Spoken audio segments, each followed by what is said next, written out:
është momenti të flasim pak për fëmijët, për sëmundjet që kanë gjatë verës, të vjellat, diare dhe cilat janë infeksionet që preken më shumë gjatë verës. Jam shumë e lumtur që në studio kam Zerina Shemet, pediatre e kopshtit Dritë Dielli.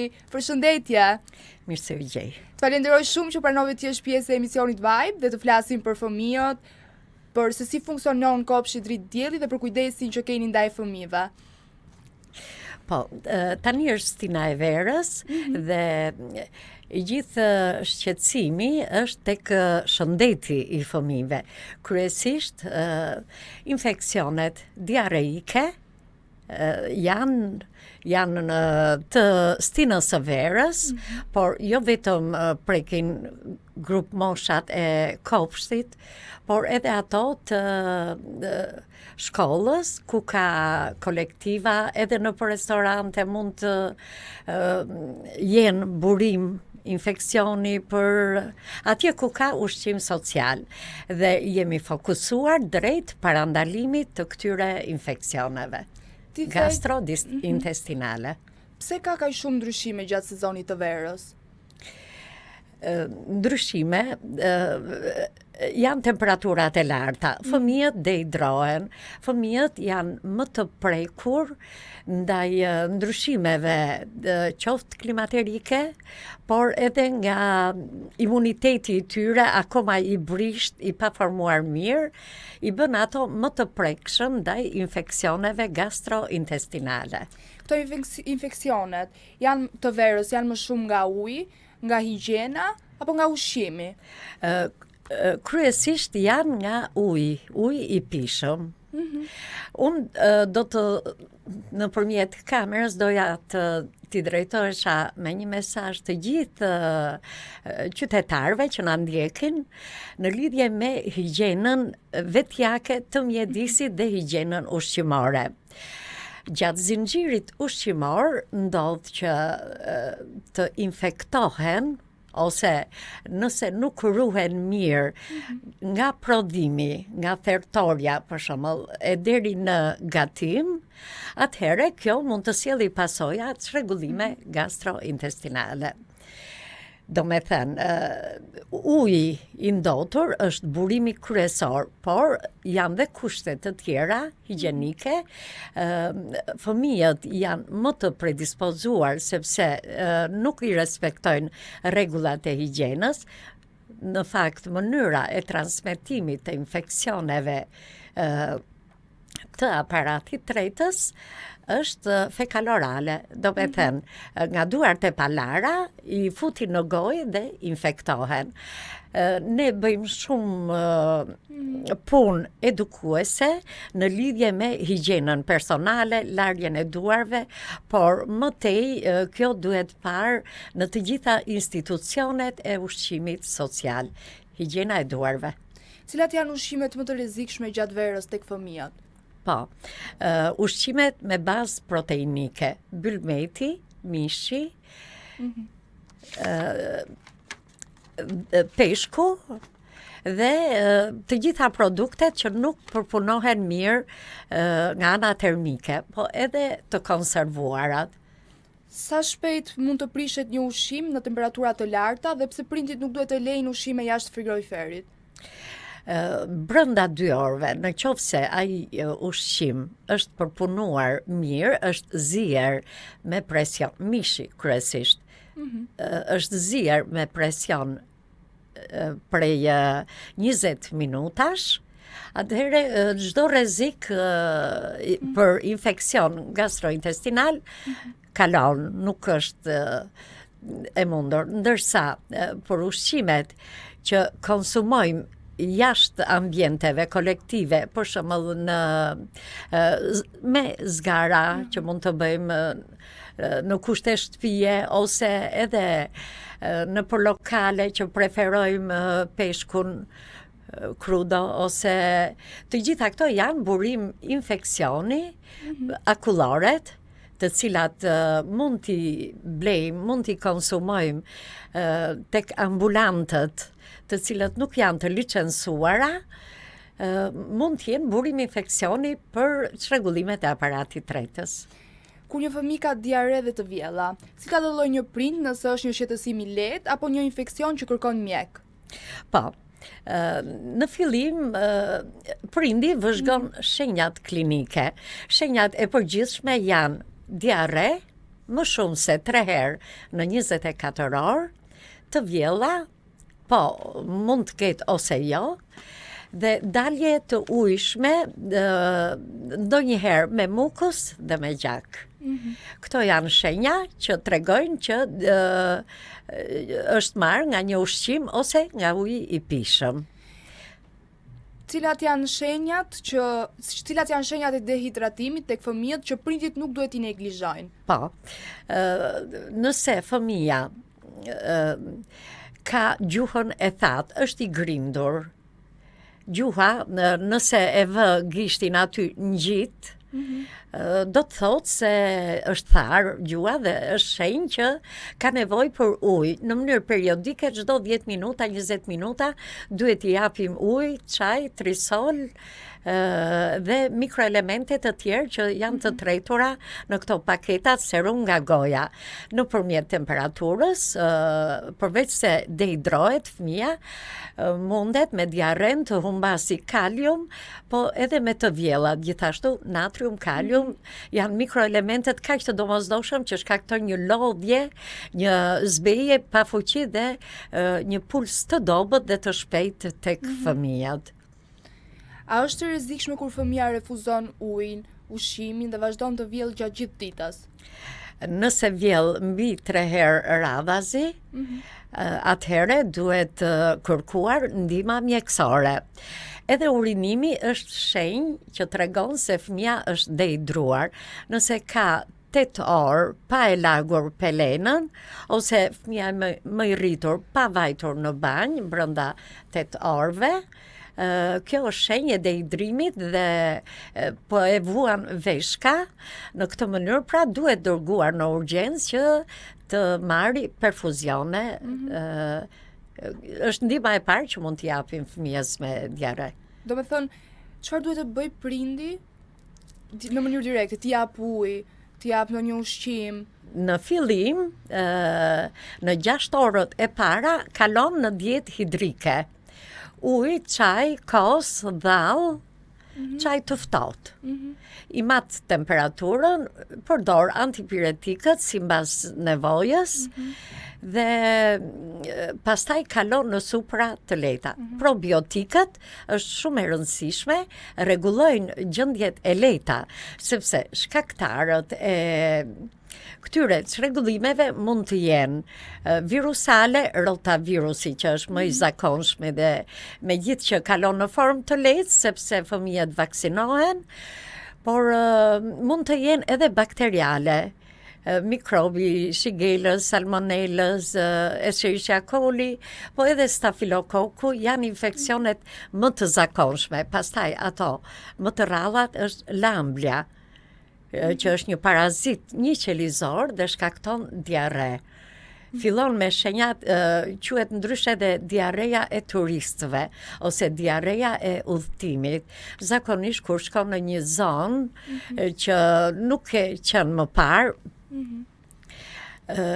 mund prekesh më shpejt nga këto ndryshimi nga stili ushqyerjes, sepse kërkon të marrësh ato ushqime që duken më të freskëta, por gjithmonë duhet kemi parasysh me ruajtjen me rigorozitet të rregullave të higjienës ushqimore dhe të zinxhirit ushqimor. Cilat ushqime duhen shmangur kur fëmia ka diare dhe cilat janë ato që e rikuperojnë? Kur ka diare, nuk do t'i japim yndyrna, edhe qumshti e shton diaren, ndërsa kosi ka probiotikët që janë aq të domosdoshëm që ndihmojnë tretjen. Tjetër, supa me oriz është një mënyrë për ta mbledhur, kosi me banane. Këto janë që mund t'i japim në ditën e parë të një çrregullimi diareik. Duke përdorur antibiotik, A e dëmton fëmijën, është ky gabimi më i madh që i bëjnë fëmijës prindërit? Prindi duhet vlerësoj gjendjen e përgjithshme të fëmijës.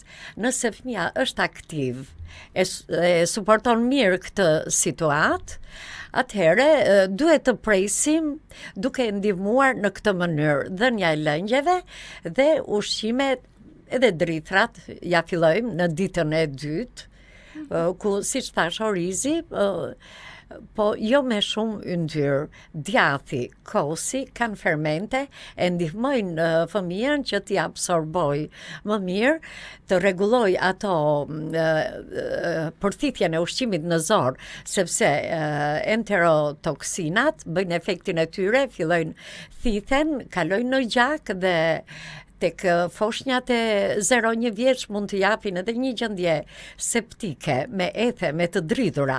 Në situata të tilla duhet menjëherë të kërkosh ndihmën mjekësore. Ndërsa nëse fëmia është aktiv, merr lëngje nga goja, nuk ka të vjella, mjafton 2-3 ditë të presim. Nëse diarrea vazhdon më shumë se 3 ditë, atëherë duhet kërkuar ndihma dhe ndërhyet zakonisht me antibiotik me spektër të gjerë veprimi. Ndërkohë, mjeku ka rekomanduar koprokulturën, është mbjellja e feqes dhe një feqe për parazit, edhe parazitët, siç tham, lamblja ose xhardhja që quhet në shumë vende të botës. Është infekcion tipik i stinës së verës, por ka një të veçantë që ndodhet, ekziston në natyrë në formën kistike. Kisti është si lëvozhga e vezës që e mbron atë, qoftë edhe nga klori, nga dezinfektantët më të fortë nuk e shkatrojnë. Fëmija nga duart e palara mund të gëlltisi kistet e lambljas. Dhe në këtë mënyrë, kur shkon në stomak, zbërthehet në efektin e acidit kloridrik, zbërthehet dhe kthehet në formën vegetale. Aty shfaq shenjat e një diareje me mukus, me gjak dhe mëtej, nëse imuniteti i fëmijës është i dobët, këto parazit, një qelizor, kalojnë në gjak dhe në organe të tjera duke shkaktuar infeksione dhe komplikacione deri në të rënda. Në plazh, çfarë duhet të kenë kujdes më shumë prindërit? Ushqimet që marrin me vete, akulloret apo duart e palara të fëmijëve që mund të konsumojnë diçka? Të treja bashk. Kjo është një situatë komplekse që duhet për të shmangur infeksionet, duhen parë shkëputur të gjitha hallkat e zinxhirit ushqimor, të cilat mund të bëhen burim infeksioni. Njëkohësisht larja e duarve në lidhje me ushqimet që përdorim në plazh. Nëse gjithmonë them për ushqimet proteinike, mishi, bylmeti, qumshti, djati.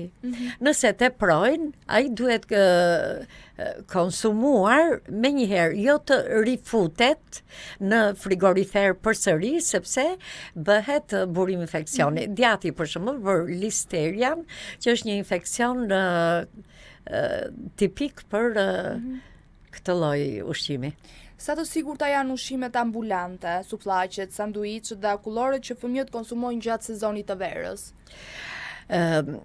Ushqimet që akulloret që merren në market janë të sigurta, sepse janë të përpunuara mirë dhe kanë datën e skadencës. Çdo prind duhet lexoj me kujdes datën e skadencës. Nëse përdorim akullore, për shembull, tek ambulantët që rrinë në rrugë ose anës vijës së ujit në plazh, jemi deri diku të rrezikuar ndaj këtyre infeksioneve, kryesisht bruceloza, që është një infeksion që vjen nga qumshti i baktive. Nëse nuk është zier mirë, vluar në 100 gradë, po kështu bruceloza shpërndahet dhe me anë të djathit.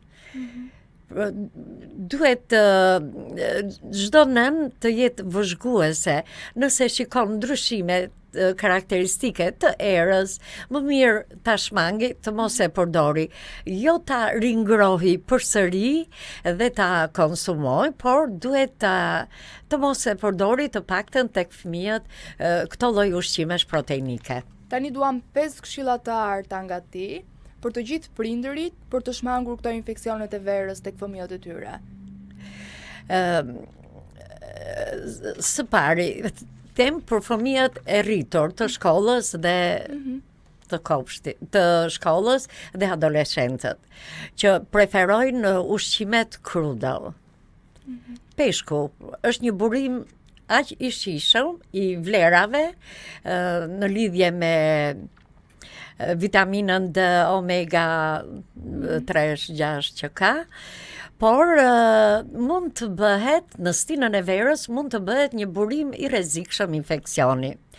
Nëse ajo që e pastron peshkun nuk e lan mirë tek pjesa e barkut, ndodh që aty të ketë një infeksion parazitar, siç tham, lamblia, po ka dhe tenja, ka dhe trikocefal, janë infeksione shumë të zakonshme. Nëse peshku nuk është ruajtur mirë në akull, në kushte frigoriferike, po edhe gjatë gatimit, nëse nuk është pastruar mirë, ai bëhet burim infeksioni për këto lloj kryesisht për lamblia. Pra, duhet konsumoni ato ushqime që i pastron vetë në shtëpi, duke filluar dhe te frutat, dhe te sallatat. Nëse ato janë vaditur me ujë të ndotur, dhe kjo, nëse nuk lahet me ujë të rrjedhshëm, duke i hedhur edhe pak sodë që ta lëm 20 minuta në ujë, t'i lëshoj të gjitha ato plurat dhe vezët e parazitëve që mund të jenë kontaminuar nëpërmjet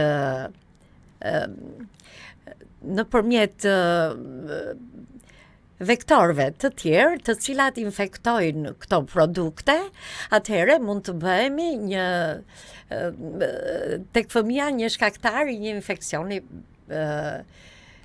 i cili merret nëpërmjet ushqimeve jo me higjenë të lartë. Këtu do të theksoja dhe për nënat luftën kundër mizave. Mizat dhe të gjitha insektet janë burim infeksioni. Sepse shkojnë te koshat e plerave dhe ndotin edhe ushqimin që rrin në banak. Prandaj, lufta kundër mizave fillon tek rrjetat e dritareve. Dritare duhet jenë të gjitha të mbyllura me rrjet. Pastaj, ato ngjitset që përdoren nuk janë toksike për frymarrjen e fëmijëve dhe mund të përdoren gjatë natës kundër mushkonjave ose në pjesë të caktuara të ditës. Ajri i kondicionuar në një temperaturë kaq të lartë është i domosdoshëm për fëmijët edhe tek fëmijët e përsalindur. Pra, në mënyrë që mos të krijojmë mbilnxehje, që edhe fëmia të ketë atë mirëqenien fizike që lidhet dhe me mirëqenien shëndetësore. Zonja Zerina, të falenderoj shumë. Ishte kënaqësi për këshillat e vlefshme që na the. Dhe kopshi dritdielli është shumë e fat që ka një pediatre si ti nën kujdes. Falenderoj shumë. Ja, pra kështu i erdhi fundi këtij programi, bashkë do të shihemi sërish nesër në orën 11. Mos harroni të na ndiqni. Mirupafshim. Ju pëlqeu kjo video? Atëherë bashkohuni me ne. Na ndiqni në Instagram, Facebook dhe TikTok dhe bëni subscribe në YouTube. Klikoni like dhe share dhe aktivizoni njoftimet për të mos humbur asnjë video të re. Faleminderit për mbështetjen.